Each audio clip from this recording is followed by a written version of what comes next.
কঙ্কাল ব্যাটিং। ওয়ানডেতে বাংলাদেশ এখন 50 ওভারও খেলতে পারে না। আফগানিস্তানের কাছে ধবল ধোলাই হওয়ার পর পুরস্কার বিতরণী মঞ্চে দাঁড়িয়ে মিরাজ বললেন, পুরো 50 ওভার খেলতে হবে আমাদের। এই আকুতে এখন ওয়ানডে সংস্করণে বাংলাদেশ মাঠে নামলে শোনা যাচ্ছে নিয়মিতই। অবিশ্বাস্য হলেও সত্য, বাংলাদেশ এখন ব্যাট করতে পারছে না পুরো 50 ওভার। এখন মানে সময়টা অল্প স্বল্প নয়। সর্বশেষ 10 ওয়ানডের মাত্র 2টি ম্যাচে অল আউট হয়নি বাংলাদেশ। 3 ম্যাচের ওয়ানডে সিরিজে আফগানিস্তানের কাছে ধবল ধোলাই হওয়ার পর তাই উঠতে শুরু করেছে প্রশ্নটাও। বাংলাদেশ কি কয়েক বছর আগেও পছন্দের সংস্করণ ওয়ানডে খেলতে ভুলে গেছে? উত্তরটা বোলারদের জন্য কি হবে তা নিয়ে দ্বিধা থাকতে পারে, কিন্তু ব্যাটসম্যানরা যে ওয়ানডে খেলতে পারছেন না তা বলে দেওয়া যায় কোনো সংশয় ছাড়াই। পুরো 50 ওভার খেলা তো দূরের কথা, বাংলাদেশের জন্য শেষ 2 ম্যাচে কঠিন হয়ে গেছে 100 পেরোনো। আফগানিস্তানের বিপক্ষে শেষ ওয়ানডেতে 93 রানে অল আউট হয়ে তারা ফিরিয়ে এনেছেন 7 বছর আগের বাজে এক স্মৃতি। ওয়ানডেতে বাংলাদেশ শেষবার 100-র নিচে অল আউট হয়েছিল 2018 সালে, তাও শ্রীলঙ্কার বিপক্ষে। কেন এমন হচ্ছে?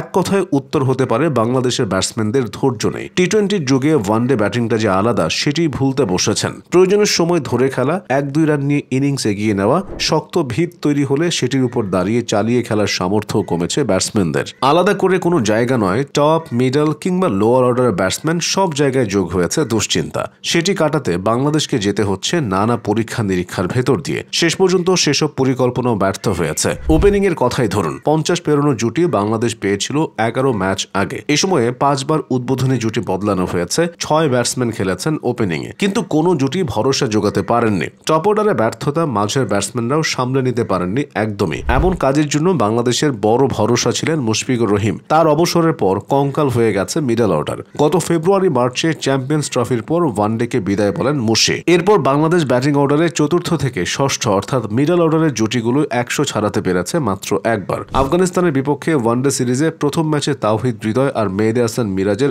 100 ছাড়ানো মিডল অর্ডারে এ সময়ে বাংলাদেশের একমাত্র 50 ছাড়ানো জুটিও। বাংলাদেশের ব্যাটসম্যানদের বড় ইনিংস খেলার সামর্থ্য কি আসলেই কমে গেছে? তা বোঝা যাবে এই পরিসংখ্যানটাতে।